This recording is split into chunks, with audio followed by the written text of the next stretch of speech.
A billionaire CEO finds a little boy at his own father's grave. Sorry, I didn't mean to bother Grandpa. The man gives him a sad smile. You've got the wrong grave, kid, before freezing in shock at what the boy says next. Before we begin, let us know in the comments where you're watching us from, and please like this video to support the channel.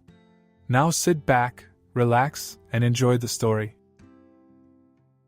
The cemetery was quiet, with the kind of stillness that settled deep and cold, even under the late afternoon sun.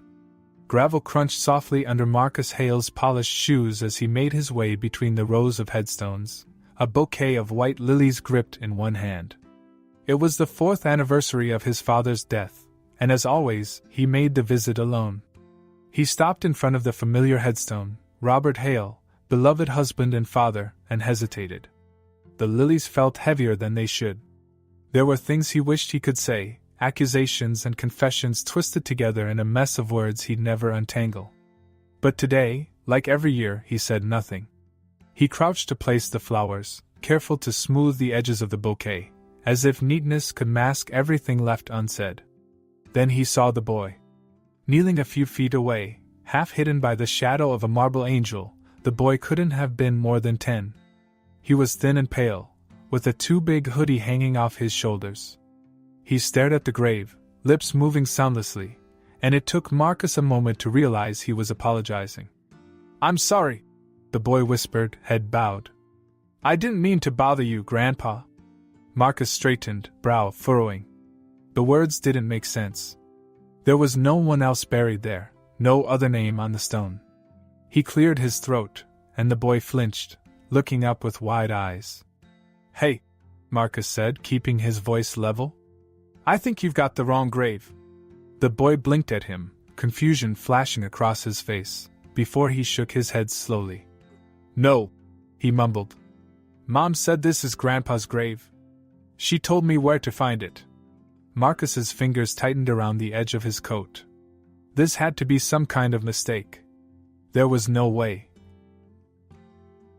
The boy shifted, brushing dirt from his knees. His eyes flicked between Marcus and the headstone, uncertain but determined.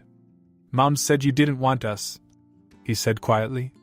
"She didn't want me to come, but I wanted to see." The breath left Marcus in a rush. He stared, words catching in his throat, and for a moment, all he could hear was the wind threading through the trees and the distant hum of traffic. His pulse roared in his ears, drowning out reason. "Wait," Marcus managed, voice raw. Who's your mom?" The boy hesitated, scuffing the toe of his sneaker against the gravel. "Emily," he said, watching Marcus carefully. "Emily Carter." The name hit Marcus like a punch. He hadn't heard it in over a decade, not since the summer that ended in shouting and slammed doors. He'd loved Emily once, recklessly and all at once, before his father's threats and his own ambitions pulled them apart. And now this boy, Jamie, was looking at him with eyes too familiar to ignore, Emily's eyes. His hair was the same dark brown Marcus saw in the mirror every morning, the same sharp line of a jaw that skipped a generation. Marcus's mouth went dry. He took a step back, boots scraping the gravel, but there was nowhere to go. His father's name stared back at him from the headstone, carved in clean lines, and it suddenly felt like a trap. "You're my son," Marcus whispered, the words barely holding together. Jamie's shoulders hunched, hands curling into the sleeves of his hoodie. "Mom didn't want me to find you," he mumbled. "She said you didn't care? But I wanted to know." A hollow ache settled under Marcus's ribs, a mixture of rage and guilt, and something too raw to name. He wanted to argue, to deny it, but the truth was written plain as day in Jamie's face, in the way his chin lifted a little when he was scared. "How long?" Marcus started, but the words broke. He cleared his throat, tried again. "How long have you known?" "Since last year," Jamie admitted. "I found a picture of you and Mom in her closet. She got mad when I asked, said it didn't matter. But I looked you up online." His voice was small, almost apologetic. "I saw you on TV. You looked different. Cold. Polished. A stranger in a suit and tie, too busy making deals to think about anything, or anyone else. Marcus dragged a hand over his mouth, trying to get a grip on reality. A son. He had a son. For 10 years, he'd been oblivious, throwing himself into work, cutting off the past because it was easier than facing it. And all that time, Emily had been raising Jamie alone, with him none the wiser. "I didn't know," Marcus said finally, voice hoarse. It sounded like an excuse even to him. "I swear, if I'd known, Mom said you'd say that." Jamie cut in, almost whispering. "She said you'd pretend to care to make yourself feel better." His gaze fell to the ground, shoulders curling inward. "She said you left because you didn't want a family?" Marcus flinched. The words stung more than they should have because some part of him knew Emily would have every right to believe that. He'd walked away, after all. Chosen the career his father pushed on him, let go of everything else. But not this. Not a son he never knew existed. He took a slow breath, forcing his voice steady. "Your mom was wrong," he said, the words quiet but certain. "I didn't know. I should have been there." Jamie didn't answer, shoulders stiff and defensive. The silence stretched, heavy and uncertain, until Marcus's voice cracked it again. "Your mom?" he asked, fighting to keep his voice even. "Does she know you're here?" Jamie's chin dipped in a small, guilty shake of his head. "She's at work," he muttered. "I took the bus." His hands twisted in his sleeves, fingers white at the knuckles. "She's gonna be so mad." A shaky breath escaped Marcus, something almost like a laugh but too close to a sob. The absurdity of it all, this 10-year-old who somehow found his way across the city alone to visit a grandfather he never knew, while his father, the one person who should have been there, stood like a stranger in a suit, useless and dumbstruck. "Okay," Marcus said softly, clearing his throat. "Okay. Let me drive you home. We can talk on the way." Jamie hesitated, glancing at the grave one last time before giving a small, reluctant nod. As they walked back to the car, Marcus dared a glance at his father's name on the headstone, 1,000 questions burning in the back of his mind. He'd get answers later. For now, there was only one thing that mattered, the boy trailing quietly beside him, small and scared and far braver than he'd ever been. The drive was quiet, punctuated only by the soft hum of the engine and the occasional sniffle from Jamie in the passenger seat. Marcus's hands gripped the wheel a little too tightly, knuckles pale against the leather. He'd thrown his coat over Jamie's shoulders as they'd walked to the car, the fabric swallowing the boy completely, but Jamie hadn't protested. If anything, he'd seemed grateful for the warmth. The city blurred past, streets half familiar from years ago. Marcus's mind raced, questions piling up faster than he could sort through them. The disbelief had dulled, leaving a raw ache behind, and all he could focus on was getting answers. When they pulled up to a modest apartment complex on the edge of town, Jamie pointed out the building with a quiet, "That one," and Marcus's pulse jumped. The parking lot was cracked and empty, a few bikes chained haphazardly to a railing. Not what he'd expected for Emily, who'd once talked about opening a bookstore and traveling the world. They climbed the stairs in silence, Jamie lagging a step behind, small fingers twisted in the coat sleeves. On the 3rd floor, Marcus stopped in front of a faded green door, hesitating. The apartment number was crooked, a few scratches marring the paint. He raised a hand, knocked twice. Footsteps approached, quick and light. The door cracked open, and Emily stared at him through the gap, eyes widening in shock. For a moment neither spoke. Marcus's breath caught, all the words he'd rehearsed on the drive over scattering. Emily was older, hair pulled into a messy ponytail, dark circles etched beneath her eyes, but she was still unmistakably her. "What?" Her voice came out hoarse. She cleared her throat, eyes flicking between him and Jamie. "What are you doing here? Can we talk?" Marcus managed, trying to keep his tone steady. "Please." Emily's gaze shifted to Jamie, who peeked around Marcus's arm, face pinched with guilt. Her expression crumbled, and she exhaled slowly, shoulders slumping. Without a word, she unlatched the chain and opened the door wider. They stepped inside, and Marcus took in the small, tidy living room, the bookshelf crammed with well-worn novels, the faint scent of coffee lingering in the air. The couch was draped with a knitted blanket he half recognized. It was nothing like his sprawling penthouse, but it felt more like home than anywhere he'd been in years. "Go to your room, Ollie," Emily murmured, her voice soft but firm. Jamie hesitated, glancing nervously at Marcus, but a look from Emily had him shuffling down the hall without complaint. His door clicked shut, leaving them alone. As soon as he was out of sight, Emily's expression hardened. She crossed her arms, eyes narrowed with something between anger and betrayal. "What do you want, Marcus?" "An explanation," he said, trying not to sound desperate. "Why didn't you tell me?" Emily let out a bitter laugh, the sound sharp and brittle. "You don't get to ask that," she shot back. "Not after what you did." "What I did?" The accusation threw him off balance. "Emily, I didn't even know. How was I supposed to? You knew." Her voice trembled, but the glare stayed steady. "I wrote to you.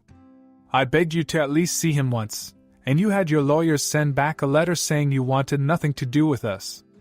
Marcus's heart lurched. "What? No, that's not. I never got a letter." "Oh, cut the act," Emily snapped. "I saw your signature at the bottom, Marcus. It was your name on that letter, telling me to move on and stop embarrassing myself." Her words were sharp, each one landing with a sting that left him reeling. He searched her face, half expecting to find a crack, some sign that this was all a misunderstanding. But Emily's glare was unrelenting, a mix of pain and fury that left him no room to breathe. "I never wrote that," Marcus insisted, forcing the words out. "I swear, Emily, I didn't even know about him." "If I had, save it," she interrupted, voice hollow. "It doesn't matter. It's too late." He flinched, a dozen arguments dying on his tongue. The air between them felt suffocating, thick with years of bitterness and unspoken truths. Marcus struggled to think past the chaos in his head, the realization that someone had intercepted Emily's letters, that his father's lawyers might have forged that response. It made too much sense, the way his father had pushed him to break things off, the disdain in his eyes whenever Emily's name came up. "Emily," he tried softer, but she shook her head, backing away a step.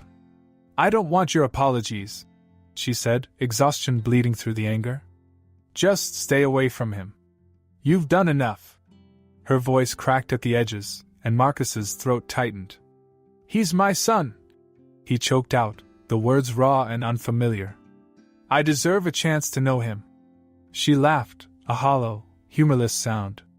"You deserve? Really? After 10 years of silence? After I watched him sit at the window every birthday, hoping you'd show up?" Her eyes glistened, but she blinked hard, fighting it back. "You don't get to just walk in and play hero now, Marcus." His fists clenched, nails biting into his palms. "Please," he said, quieter. "I just want to make it right." Emily's shoulders sagged, the fight seeming to drain out of her all at once. For a moment, she looked so tired he almost forgot how furious she was. Then she shook her head, stepping back toward the hallway. "Go," she muttered. "Before he comes out." "Emily, I said go." Her voice broke on the last word, eyes fixed on the floor. "You want a chance to be a father? Prove you're not the man I thought you were. Until then, stay away." The door swung open behind him, and Marcus stood frozen for a breath too long, throat tight and aching. But Emily's glare left no room for argument, so he turned, shoulders heavy, and stepped out into the chill. The door closed behind him with a quiet, final click. Marcus barely slept. He spent most of the night pacing the length of his apartment, the intercepted letters replaying in his mind. The accusations, Emily's hollow voice, the way Jamie's shoulders hunched when he'd asked if his mom was mad, every word clawed at him, raw and unrelenting. By morning, he had a plan, even if it was half-formed and desperate. He started with his father's old lawyer, Harold Myers, whose office still held the same mahogany desk and pretentious gold plaques as a decade ago. Marcus hadn't set foot in the place since his father's funeral, and the stale scent of leather and cologne turned his stomach. Harold barely hid his surprise when Marcus showed up unannounced, though the polite smile stayed plastered in place. They exchanged stiff greetings, the kind where words were said but nothing was meant. Marcus wasted no time on pleasantries, cutting straight to the point. "I need to know if my father ever intercepted letters addressed to me," Marcus said, fingers drumming against his thigh. "Specifically from Emily Carter." Harold's smile faltered, a flicker of something uneasy darting through his eyes before he smoothed it over. "I'm not sure what you save it," Marcus snapped, the words coming out sharper than intended. He took a slow breath, forcing calm. "Don't lie to me, Harold. I already know." There was a long pause, the lawyer's fingers twitching atop the desk. Finally, Harold sighed, pinching the bridge of his nose. "Your father was concerned about the company's image," he admitted reluctantly. "He instructed me to intercept any letters that might pose a risk to the family's reputation. That girl's letters were dealt with accordingly." The confirmation landed like a punch to the chest. Marcus's jaw tightened, fury simmering low and cold. "So you forged my signature," he said, voice low.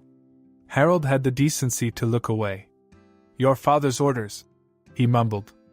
"It was for the best." "For the best," Marcus echoed, bitterness curling in every syllable. "You stole 10 years from me, from my son. Do you understand that?" Harold didn't answer. Marcus didn't wait for one. He took the copies of the intercepted letters, fists clenched so tight the papers crinkled, and left without a backward glance. He drove to Emily's apartment, heart pounding with a mix of hope and dread. The hallway felt longer this time, every step heavy with what-ifs. When she opened the door, eyes weary and posture guarded, he didn't waste a breath. "I didn't know," he said, voice rough. "My father hid them from me." He thrust the letters forward, the pages trembling between them. These are yours." Emily stared, confused and wary, but she took the papers slowly, skimming the first page with a furrowed brow. Her face shifted with every line, anger melting into disbelief, then something closer to pain. "I didn't write that letter," Marcus said softer. "I never wanted you, either of you, to think that I didn't care." Her hands trembled, fingers tight on the edges. For a moment, she just stood there, silent, before her shoulders sagged, as if the fight drained out of her all at once. "So it was him," she whispered, more to herself than to him. Marcus swallowed hard, guilt twisting low and aching. "Emily, I am so don't," she cut in, voice fragile. She scrubbed a hand over her face, blinking fast. "I can't. I need time." He flinched, but nodded. "I get it," he mumbled. "But please let me see him. Let me make this right." Emily hesitated, gaze flicking to the hallway where Jamie's voice echoed faintly from his room. After a long pause, she exhaled, shoulders dropping. "He deserves to know you," she admitted, voice barely above a murmur. "But if you hurt him, Marcus, I won't." He swore, too fast, too earnest. "I won't." She looked at him for a breath longer, something brittle and tired in her eyes, before stepping aside. Marcus followed her gaze down the hall, heart thudding unevenly. Jamie was sprawled on the carpet, sorting through a pile of Legos with a frown of concentration. He glanced up, startled, when Marcus approached, eyes darting to Emily for permission. She gave a small nod, biting her lip. "Hey," Marcus tried, awkward, hands shoved deep in his pockets. "Mind if I join?" Jamie blinked, then shrugged one shoulder, a tiny, hesitant gesture. Marcus took it as an invitation and sank down, careful not to knock over the half-built castle. They worked in silence for a while, passing bricks back and forth without speaking. Marcus's tie felt too tight, sleeves stiff with starch, but he didn't dare fidget, afraid of breaking the fragile piece. Eventually, Jamie broke the silence with a blunt. "Do billionaires even know how to build things, or are you just good at frowning?" Marcus choked, a laugh bursting out before he could stop it. The sound was rusty, unfamiliar, but it made Jamie's lips twitch, almost a smile. "Depends on the billionaire," he replied, nudging a red brick forward. "But I'm trying to improve my skill set." Jamie snorted, and the tension in Marcus's chest loosened a fraction. They spent the next hour assembling mismatched towers and tiny plastic soldiers, conversation stilted but steady. Jamie's questions came cautiously at first: favorite food, favorite color, if Marcus's car could really go 200 miles per hour. Marcus answered each one with a mix of honesty and half-hearted jokes, relieved every time Jamie's shoulders inched down a little. Emily lingered in the doorway, half hidden by the shadows. Her arms were crossed, but her eyes were softer, something wary but not quite hostile in the way she watched them. Marcus caught her gaze once, a question hanging between them, but she looked away too fast to read. By the time Jamie started yawning, sun dipping low through the curtains, Marcus felt lighter. His throat ached with words left unsaid, apologies and promises he wasn't sure how to make, but for now, sitting cross-legged on Emily's warm carpet with a half-finished Lego tower between them was enough. As he tucked Jamie in, smoothing the blankets with clumsy fingers, the boy mumbled a sleepy, "Are you coming back?" The words were soft, uncertain, tugging at something deep and painful. "Of course," Marcus said, throat tight. "If it's okay with your mom." Jamie's eyes slipped shut, a tiny smile tugging at the corner of his mouth. Marcus watched until his breathing evened out, something warm and unfamiliar curling under his ribs. When he stepped back into the hall, Emily was still there, arms wrapped around herself. Her eyes were rimmed red, though she tried to hide it. "He likes you," she murmured, tone grudging but not unkind. "I like him too," Marcus replied, voice soft. She hesitated, teeth worrying her lip, then nodded slowly. "We'll figure something out," she said, words careful and brittle. "But I need time."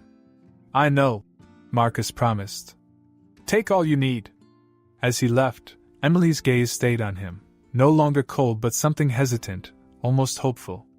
The door closed behind him, but for the first time in a decade, Marcus didn't feel completely shut out.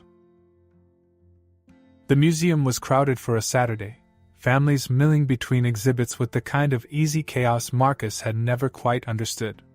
He stuck close to Jamie, watching as the boy darted from one display to the next with wide eyes and hesitant excitement. It was a good kind of chaos, though.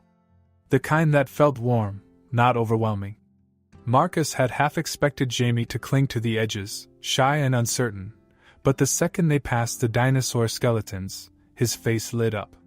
He tugged at Marcus's sleeve, pointing out each plaque and rattling off facts with the kind of earnestness that left Marcus blinking to keep up.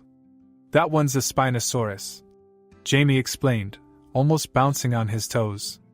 "It could swim and hunt in water. Most people think T-Rex was the biggest predator, but Spinosaurus was even bigger. Its jaws were like this huge." He spread his arms wide, nearly smacking a passing tourist in the leg. Marcus bit back a smile, nudging him away from the foot traffic. "That right? I think you might know more about this stuff than the guides do." Jamie flushed, ducking his head but clearly pleased. "Mom says I'm gonna be a paleontologist someday," he mumbled, scuffing his sneaker on the tile. "You'd be great at it," Marcus said, without thinking, and the way Jamie's face brightened at that, like it was the first time anyone had said it out loud, left a sharp ache in his chest. They spent over an hour wandering the exhibits, Jamie's nerves easing bit by bit until he was dragging Marcus by the wrist to see a model of a meteor impact. Marcus let himself be pulled, content to follow, even when he found himself nodding along to a ramble about prehistoric ecosystems that might as well have been in another language. When Jamie paused to catch his breath, Marcus ruffled his hair, earning a startled blink. "Pretty sure you'd pass any test on dinosaurs," he teased. "Might have to hire you as my science advisor." Jamie's nose scrunched, but he was smiling. "You don't even like dinosaurs," he accused, squinting up suspiciously. Marcus raised both hands in surrender, grinning. "Fair. But I like listening to you talk about them." The words slipped out without thought, but they made Jamie's ears go pink, his shoulders inching up in a mix of flustered and pleased. Marcus stored the reaction away for later, a quiet kind of victory. They grabbed lunch at the museum cafe, wedged between a group of giggling teenagers and a toddler flinging fries at the floor. Marcus picked at his sandwich, watching Jamie inhale a grilled cheese like he hadn't eaten in days. It was a simple thing, sitting across from him in a too-small booth, but it felt surreal. Almost like a memory borrowed from someone else's life. Jamie kicked his feet under the table, glancing up mid-bite. "So, why didn't you want me?" he asked, tone light but eyes flicking nervously to Marcus's face. The question hit like ice water, and for a second, Marcus forgot how to breathe. "I what?" he choked, heart stumbling. "That's what Mom said," Jamie went on, watching the straw in his drink spin. "She said you were too busy and didn't want a family." "So, why?" Marcus's hands trembled under the table, and he curled them into fists to hide it. The urge to deny it, to say something that might fix the hurt threading through Jamie's voice, clawed at his throat. But Jamie's gaze was steady, and lying felt too close to what his father had done. "I didn't know," Marcus said finally, the words rough and raw. "Your mom, she tried to tell me, but someone made sure I never found out." He paused, dragging a hand over his face. "If I'd known, I never would have stayed away. I promise." Jamie's face stayed blank for a beat too long, then crumpled into a frown. "Oh," he mumbled, shoulders curling in. "So, it wasn't true?" "Not even close," Marcus swore, leaning forward. "I'm sorry, Ollie. For everything." The nickname slipped out by accident, but Jamie didn't flinch. He stared down at his half-empty glass, biting his lip, before mumbling, "It's okay, I guess." His voice was small, uncertain, but not rejecting, and Marcus exhaled slowly. They spent the rest of lunch in quiet, awkward pauses broken by Jamie's muttered facts about marine reptiles and how they weren't technically dinosaurs. The explanations were clumsy, sometimes tangling mid-sentence, but Marcus hung on to every word, letting the flood of information wash away the sting of the earlier question. Afterwards, Jamie dragged him to the VR exhibit with a grin too smug for a 10-year-old. "Come on," he insisted, practically bouncing. "You can't be that old. It's just a roller coaster." "Just a roller coaster," Marcus echoed dryly, eyeing the headset with no small amount of suspicion. But Jamie's grin widened, half a challenge, and Marcus rolled his eyes with a sigh. "Fine. But if I throw up, it's on you." The next 10 minutes were a blur of two real loops and drops, his stomach lurching with every twist. By the time the simulation ended, Marcus stumbled out of the booth, gripping the rail for dear life, while Jamie laughed so hard he nearly toppled over. "You're awful," Marcus grumbled, grimacing at the lingering dizziness. "You should have seen your face," Jamie wheezed, clutching his side. "You looked like you were gonna cry." "Keep it up and you're walking home," Marcus threatened, though the threat fell flat under the fondness in his tone. Jamie snickered, nudging his arm, and for the first time since they'd met, his smile was wide and unguarded. They headed back to the apartment as the sun dipped lower, shadows stretching long across the road.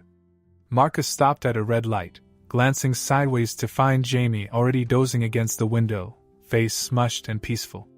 He eased the car forward when the light changed, something warm settling under his ribs. Maybe he was still fumbling, still too raw and unsure, but for now, with Jamie snoring softly in the passenger seat, it felt enough. Back at the apartment, Emily was waiting by the door, one hand braced against the frame, face pale and tight. She straightened when she saw them, smile stretched too thin to be convincing. "Have fun?" she asked, voice strained. Jamie, still bleary, just nodded, shuffling inside with a yawn. Marcus moved to follow, pausing when Emily swayed, catching herself with a shaky breath. "Are you okay?" he asked, brow furrowing. She waved a hand, forcing a smile. "Fine," she mumbled, but her voice wavered, and she blinked rapidly, pressing a hand to her temple. "Just tired. Work's been a lot." Marcus hesitated, watching the way her knuckles whitened against the door. But before he could press, she took a breath, turning away with a clipped "Thanks for today," and disappeared down the hall. Her door clicked shut, but Marcus stood rooted for a moment, unease twisting in his gut. Emily's smile lingered in his mind, how forced it had looked, the tremble in her hand. He exhaled slowly, dragging a hand through his hair, but the knot in his chest didn't ease. Emily stared at the MRI scans, fingers trembling slightly against the cold edge of the desk. The doctor's voice droned on, soft and clinical, outlining terms she barely understood: glioblastoma, aggressive, limited time. The words blurred, heavy and final, and she gripped the chair's armrest until her knuckles ached. "How long?" she managed, voice brittle. The doctor hesitated, sympathy dulling the hard lines of his face. "Months," he said gently. "Maybe 6, if we start treatment right away." "I'm so sorry." Emily nodded, swallowing hard. The apology didn't matter. Nothing did, except the boy waiting back home, probably bent over a science book or sprawled on the couch with one of his Lego sets. Jamie didn't even know she'd gone to the hospital. She told him she was working late, kissed his forehead, and left before she could change her mind. The weight of it settled in, cold and suffocating. 6 months, maybe? Most of that eaten up by treatments and nausea and hospital beds. Maybe less if the tumor spread faster than they could cut it back. Her fingers dug into her palm, nails biting deep. Jamie would be alone. The drive home blurred by, traffic lights smearing red and green through her windshield. By the time she pulled into the apartment lot, her hands were numb, throat raw from biting back the panic clawing at her lungs. Inside, Jamie was curled on the couch, head tipped back, eyes closed in a half-doze. A book lay open on his chest, pages fluttering with each slow breath. Marcus was beside him, flipping through a chess manual with a frown, his tie draped carelessly over the armrest. The sight was too normal, too soft, and Emily gripped the doorframe hard enough to hurt, trying to keep herself steady. She cleared her throat, and Marcus glanced up, eyes brightening briefly before flicking to Jamie. "We didn't hear you come in," he said quietly. "Hope you don't mind. Ollie wanted to show me how to lose at chess in record time." Jamie snorted without opening his eyes. "You just have to get better," he mumbled, voice slurred with sleep. A laugh slipped out before Emily could stop it, cracking the tension, and Marcus's smile softened. For a moment, it was easy to pretend the news didn't exist, that 6 months wasn't a countdown ticking down too fast. "I don't mind," she murmured, forcing a smile. "Thanks for keeping him company." Marcus shrugged, trying for casual. "I figured it's the least I could do," he said, but his eyes stayed fixed on her face, brow creasing slightly. "You okay?" She flinched, looking away too fast. "Yeah," she lied, slipping off her shoes and ducking into the kitchen before he could press. "Just tired." She spent the next 10 minutes clattering through the cabinets, fingers shaking too much to manage the dishes properly. Eventually, Marcus followed, leaning against the doorframe, arms crossed loosely. "You sure you're okay?" he asked again, quieter this time. "Yeah," she repeated, but her voice broke on the word, and she pressed a hand to her mouth, breath hitching. Marcus's face fell, concern overtaking caution. He moved closer, reaching out slowly, like he was afraid she might shatter. "Emily," he started, hesitant. "What's wrong?" She squeezed her eyes shut, willing the tears back, but they slipped free anyway, hot and humiliating. The lump in her throat ached, too tight to swallow past, and when she spoke, the words came out cracked and unsteady. "I'm dying," she whispered. "They said 6 months, maybe." The silence that followed was deafening. Marcus went rigid, all the color draining from his face. His hands fell to his sides, fingers twitching once, then curling uselessly. For a moment, he just stared, uncomprehending, as if the words were a different language. "What?" he choked, voice raw. No, there's gotta be, it's a brain tumor," Emily interrupted, the confession tearing free with a shaky breath. They can try surgery, but it's too far along. There's nothing they can do. Marcus swayed slightly, catching himself on the counter. The air seemed to thicken, pressing down heavy and suffocating, and he dragged a hand through his hair, eyes wide and wild. You can't be serious," he stammered. 6 months? That's not, I'm sorry," Emily whispered, voice cracking. "For what?" Marcus snapped, harsher than he meant, and the guilt twisted deeper when she flinched. "For not telling me sooner? For keeping him from me for 10 years and then dropping this on me? How am I supposed to? I didn't want him to get hurt." Emily cut in, voice rising. "You left, Marcus! What was I supposed to tell him? That his father was too busy making deals to care? I didn't know." Marcus shot back, hands slamming down on the counter hard enough to rattle the glasses. "I didn't know, Emily. Your letters never even reached me. I never would have." She covered her face, shoulders trembling. "It doesn't matter," she mumbled, words muffled. "It's too late. I need you to take care of him, when I'm gone." The plea hit Marcus harder than any of the accusations, stealing the breath from his lungs.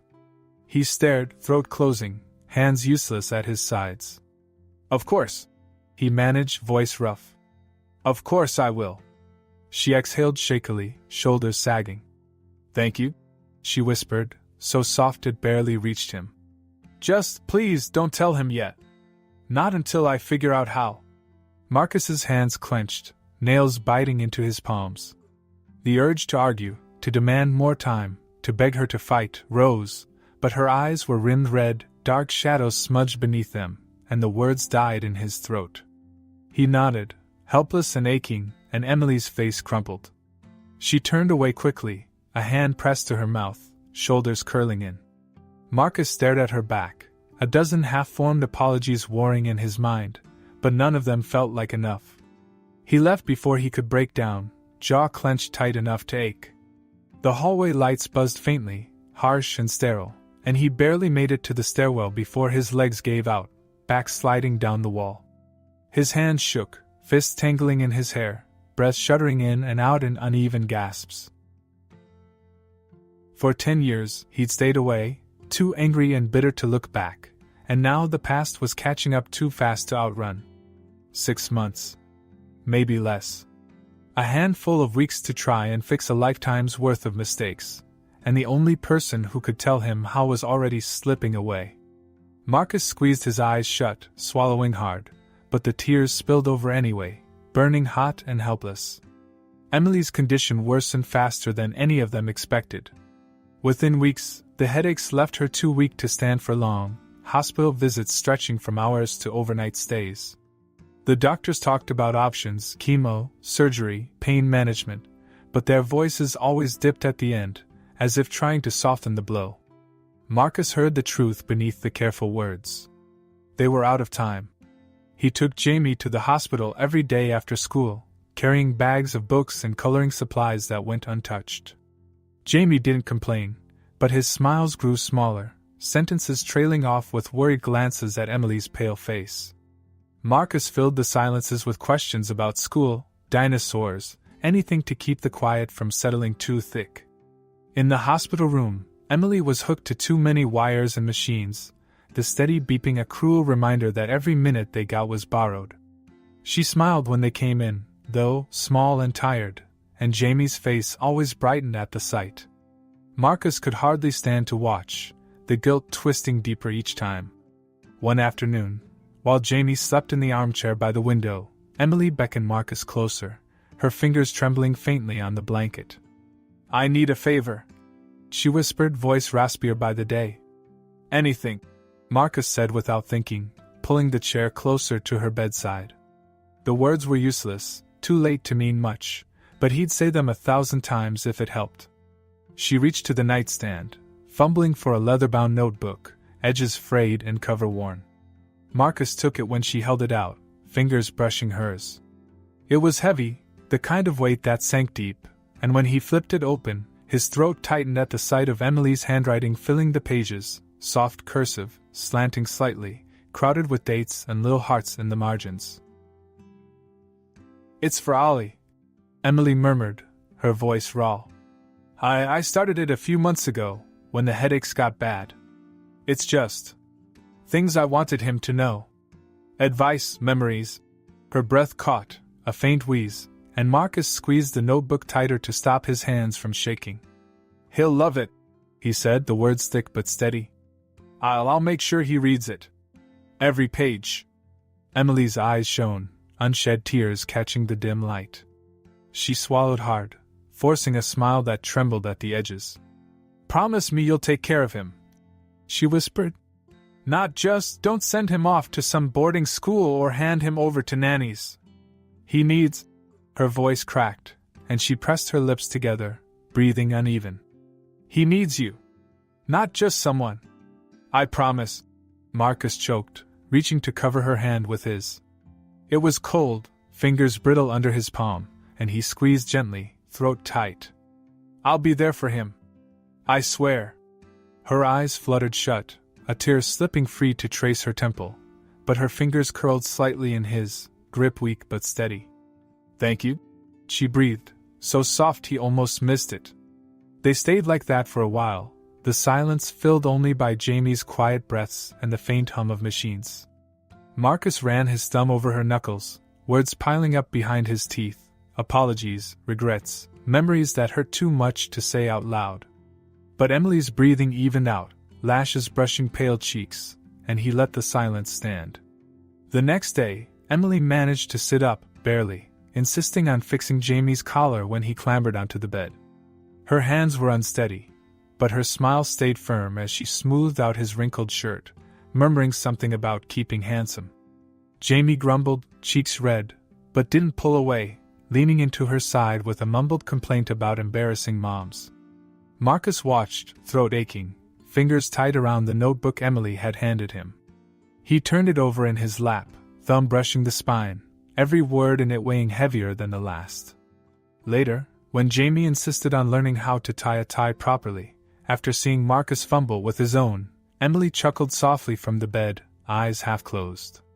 "Your dad's hopeless," she teased, voice faint but warm.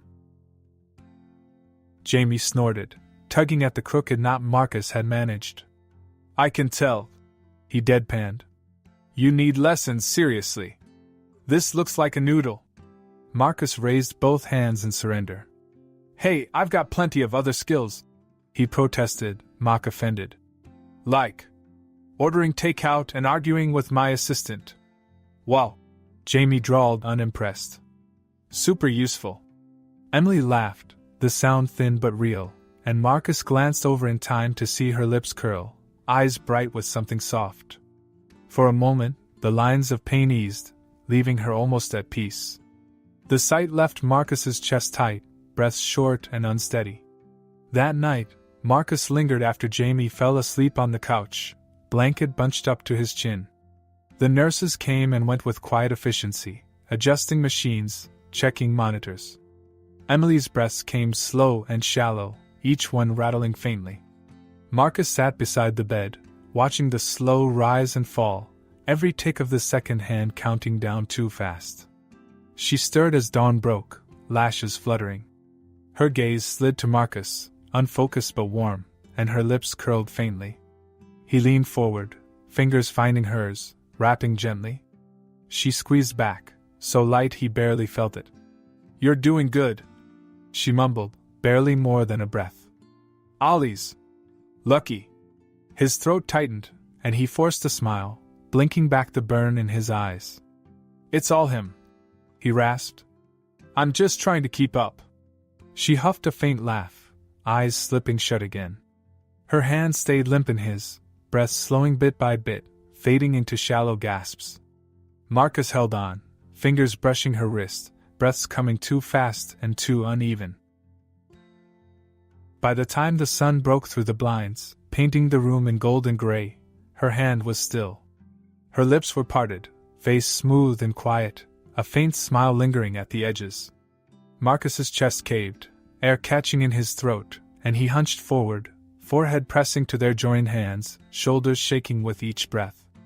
The room was too quiet, the kind that settled deep and empty, and for a long time, he didn't move, breaths uneven and broken. The mansion was too quiet. The kind of silence that settled in corners and stretched long into the night, pressing heavy and cold against the walls. Marcus moved through it like a ghost, sleep-deprived and aching, trying to fill the emptiness with anything he could think of. Cooking breakfast, packing lunches, pacing outside Jamie's door when nightmares pulled the boy awake with ragged breaths. He'd moved Jamie into the house the day after the funeral. Emily's sister had offered to take him in, eyes red and voice thick with sympathy, but Marcus couldn't stomach the thought of letting go. He promised Emily he'd be there, and for once, he intended to keep that promise. The first few days passed in a blur. Between arranging the funeral and sorting through Emily's things, Marcus barely had time to breathe. Jamie trailed behind him, quiet and stiff, clutching the notebook Emily had given him like a lifeline. His eyes stayed rimmed red, but he didn't cry, face too blank for a 10-year-old. At night, Marcus lay awake, eyes on the ceiling, Emily's last words playing on loop until they blurred together, each one sharp and aching. The guilt sank deeper with every empty room he passed, the sight of Jamie's small figure curled up in a bed too big for him, covers pulled tight to his chin. He tried to fill the days with routine.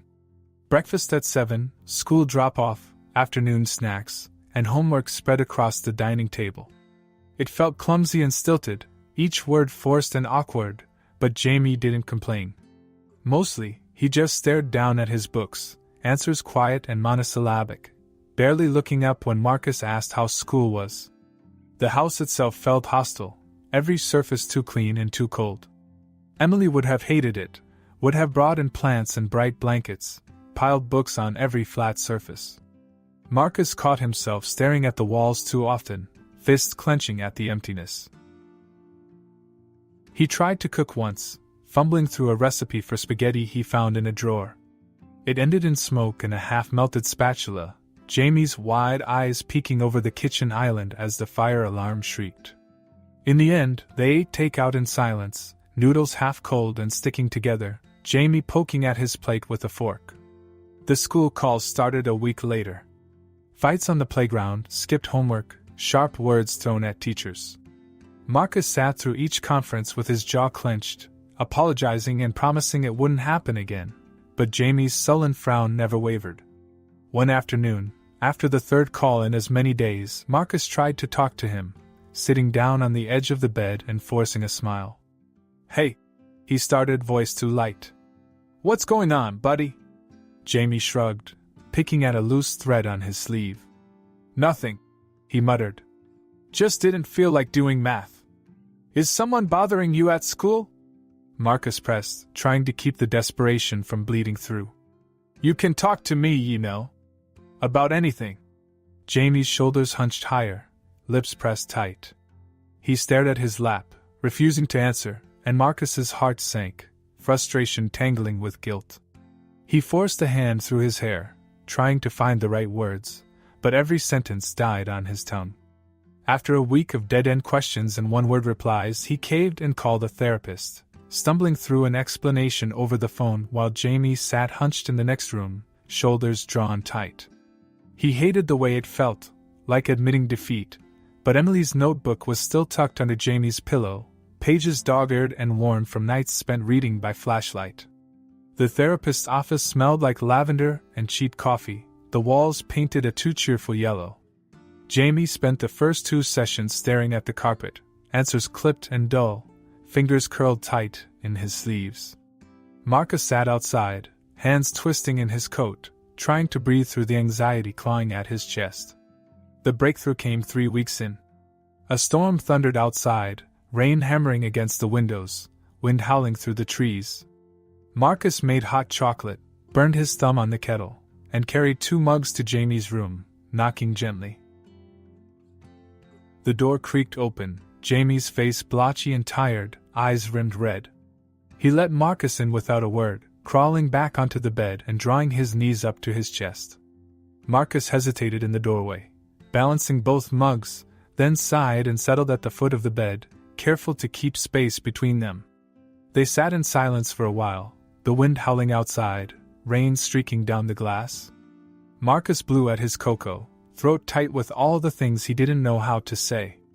Do you think she'll forget me? Jamie asked suddenly, voice small and raw. His hands twisted in the blanket, knuckles white. In heaven, I mean. What if she doesn't remember me? Marcus's chest caved, air catching in his throat.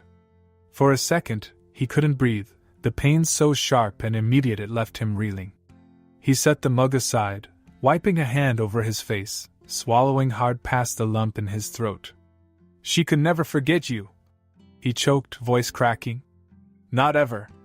You're her whole world, Ollie. She loves you more than anything. Jamie sniffed, wiping his nose on his sleeve. Promise? I promise. Marcus swore, voice unsteady. Jamie nodded, shoulders relaxing a fraction, but his face crumpled a second later, hands flying up to hide it. The sobs came sudden and gut-wrenching, shaking his small frame, muffled into his sleeves. Marcus moved without thinking, scooting closer and wrapping both arms around him, pulling him in tight. Jamie clung back, fingers fisting in Marcus's shirt, face pressed to his chest. I miss her, he gasped, voice cracking. I want her back. I know, Marcus whispered, eyes stinging. Me too, buddy. Me too. They stayed like that for a long time, Jamie's tears soaking through his shirt, breaths ragged and broken. Marcus held on, running a hand over his back, murmuring soft assurances until the sobs eased into hiccups.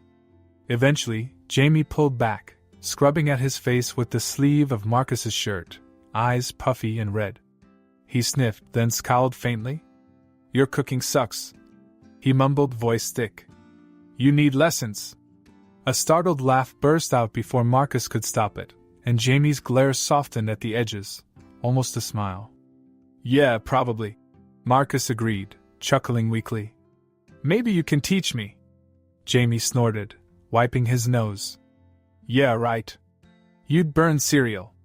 Marcus huffed, shoving at his shoulder lightly, and Jamie's mouth twitched, a half-smile breaking through.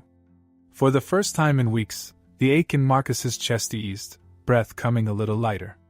That night, after tucking Jamie in, Marcus lingered by the door, watching the way the boy's chest rose and fell evenly, one hand still clutching Emily's notebook.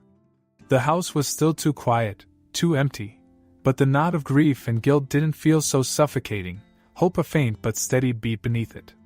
He pulled the door shut softly, exhaling slow. He'd keep his promise. Whatever it took, he'd make things right. A year passed, steady and relentless, softening the edges of grief but never quite dulling them. The house felt different now, warmer, lived in.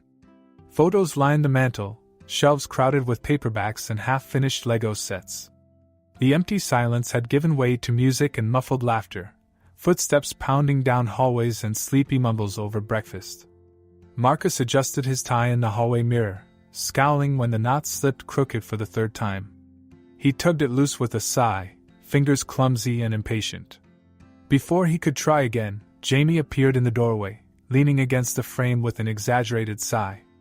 You're hopeless, he deadpanned, crossing his arms. That's like the fifth time. Fourth, Marcus corrected dryly. And it wouldn't be if someone hadn't hidden my clip-ons. Jamie smirked, eyes glinting with mischief. Maybe it's a sign you need to learn. Or maybe the clip-ons just got tired of being used wrong. Marcus snorted, flicking the tie at him, earning a yelp and a giggle. Keep it up, smart mouth, he warned, though his tone was light. Or you're packing your own lunch all week. Fine, Jamie said with a sniff, brushing invisible dust off his shoulder. At least I won't burn the toast. The retort slipped out so smoothly that Marcus barked a laugh, the sound startling in the quiet hallway. Jamie's smirk widened into a grin, eyes crinkling at the edges, and for a moment, it was almost easy to forget the months before, hospital rooms and hushed sobs, Emily's too pale face beneath fluorescent lights. They made it out the door with minimal chaos, though Marcus almost forgot the flowers. He balanced the bouquet awkwardly in one hand, guiding Jamie to the car with the other, keys jingling in his pocket. The drive was quiet, sunlight slanting through the windows, warm and soft. The cemetery hadn't changed, rows of headstones stretching under a cloudless sky, a chill threading through the breeze. But Jamie didn't hesitate this time, shoulders squared as he led the way, steps sure and steady. Emily's grave was shaded by an oak tree, the headstones smooth and simple, her name etched in clean lines. Marcus set the flowers down carefully, brushing a leaf from the stone, fingers lingering a moment too long. Jamie crouched beside him, slipping a folded piece of paper from his jacket. His fingers fumbled with the tape, cheeks pink, but he pressed the note to the headstone with a determined nod, smoothing the edges with both hands. Marcus caught a glimpse of the handwriting, uneven and smudged, a few flowers drawn in the corners. "Is it okay?" Jamie asked, glancing up through his lashes, suddenly unsure. "I didn't want it to look messy." Marcus's throat tightened, a lump forming fast and hard. "She'll love it," he rasped, voice thick. "It's perfect." Jamie relaxed, a soft smile curling his lips. He leaned back on his heels, gaze fixed on the headstone, fingers picking at a loose thread on his sleeve. They stayed like that for a while, the wind rustling the oak leaves, sunlight warming the grass. When Jamie finally moved, it was with a quiet sigh, shoulders easing. He tugged at Marcus's sleeve lightly, tilting his head toward the car. Marcus stood slowly, one last look at the flowers and the note, then turned to follow, resting a hand on Jamie's shoulder as they walked. They stopped for ice cream on the way back, Jamie perking up at the sight of the chalkboard menu. He spent 10 minutes debating flavors, brow furrowed in deep concentration, before settling on cookies and cream with rainbow sprinkles. Marcus just ordered black coffee, ignoring the cashier's raised brow. They ate in the park, legs dangling off a bench, pigeons pecking at crumbs nearby. Jamie licked a smear of ice cream off his thumb, eyes narrowed at a particularly bold pigeon edging closer. "Are all birds this dumb?" he asked, flicking a crumb in its direction. "Or is it just city birds?" "Pretty sure it's all of them," Marcus replied, lips twitching. "But city birds just have less shame." Jamie snorted, kicking his feet idly. The sunlight caught on his hair, turning it gold at the edges, and Marcus found himself staring, chest tight with a mix of wonder and something softer. When they got home, Jamie disappeared down the hall, mumbling something about sorting through books. Marcus wandered to the kitchen, grabbing a glass of water, only to pause when a flicker of movement caught his eye. Emily's notebook, edges frayed and familiar, sitting on the coffee table. Curious, he picked it up, flipping through the pages slowly. The scent of lavender lingered faintly, ink smudged in places, her handwriting looping and soft. Halfway through, a photo slipped free, yellowed at the edges, corners bent from being tucked between pages. Marcus caught it instinctively, breath catching at the sight. It was him and Emily, years younger, crammed into a photo booth with arms slung around each other's shoulders, grinning wide and carefree. The summer before everything went wrong, her hair tangled by the wind, sunlight dusting freckles across her nose. But what made his throat close was the note scribbled in the margin, words cramped and smudged but clear, "You did good, Dad." Marcus sank onto the couch, fingers brushing the ink, chest aching with the force of it. The room blurred slightly, edges softening, and he had to blink hard, a shaky breath leaving him. The words were simple, no flowery speech or long-winded forgiveness. Just 5 words, small and unsteady, but enough to loosen the knot that had been twisting in his chest for months. He stayed there for a long moment, photo cradled carefully, breath slow and deep. When Jamie poked his head around the corner, brows arched in question, Marcus cleared his throat, tucking the photo carefully back into the notebook. "You good?" Jamie asked, tilting his head. "Yeah," Marcus replied, voice rough but steady. "Yeah, I'm good." Jamie's eyes narrowed suspiciously, but he didn't push, padding over and flopping onto the couch with a huff. He snagged the remote, flicking through channels with a frown, and Marcus chuckled, leaning back against the cushions. For the first time in months, the silence felt warm instead of suffocating, the empty spaces in the house a little less cold. Later that evening, they stopped by the cemetery one last time, twilight painting the sky in shades of gold and blue.